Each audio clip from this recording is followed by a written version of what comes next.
The most infamous and deadly of the camps was at a place called Shark Island. Shark Island was established for the express purpose of killing people. Anybody placed on that island, everybody knew they were going to die. People knew that, the German officers knew that. If I were to have to use the language of the Nazi period, then I would certainly see Shark Island as a death camp.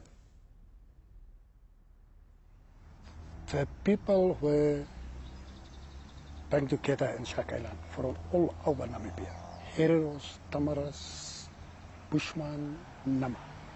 And they had cool-blooded murder there. My own family, my ancestors, they were also killed there. In this desolate place, on the southern edge of Africa, 3,500 people were exterminated with the speed and efficiency that was to become the hallmark of 20th century slaughter. The genocides which took place in Namibia in 1904 to 1909, they are the precursor to what happens in the Nazi period. They are the precursor. They have the same symptoms in the sense that you can see the bureaucratization of mass killing. And this, for me, is the central thing. It's not just killing for killing. No. It's a combination between killing and bureaucracy. Today, Shark Island is a campsite for tourists. The Africans who were frozen and starved to death here have been almost erased from memory.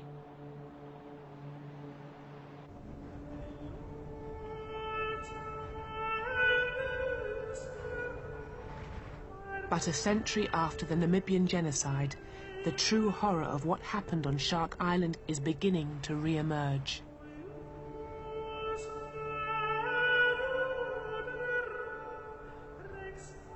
In a recently discovered mass grave, just a few kilometers from the site of Shark Island, lie some of the victims of the 20th century's first genocide.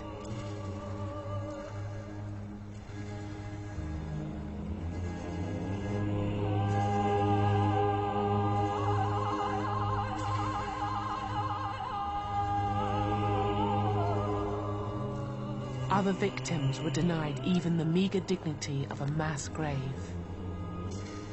They became the raw material of racial science.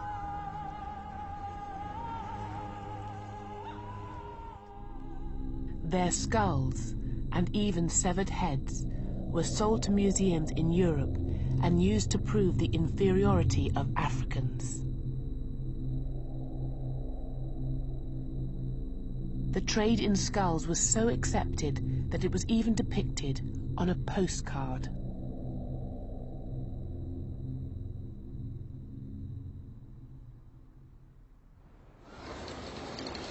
In the aftermath of the genocide, German racial scientists continued to use Namibia as a field laboratory and the African peoples who had survived as their subjects. In 1908, a eugenicist called Eugen Fischer travelled to the small town of Rehoboth, home to a people of mixed Boer and African heritage who called themselves the Rehoboth Bastards.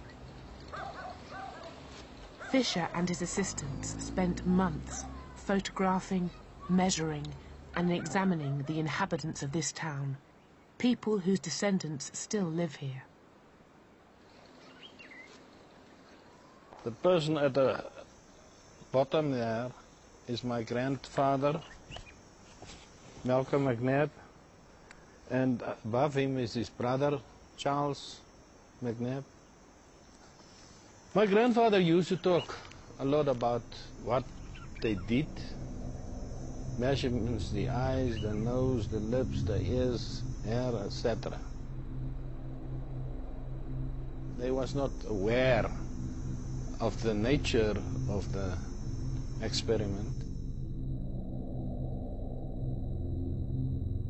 Lying in the vaults of an archive in modern-day Namibia, Eugen Fischer's original files and photographs remain as he left them a century ago.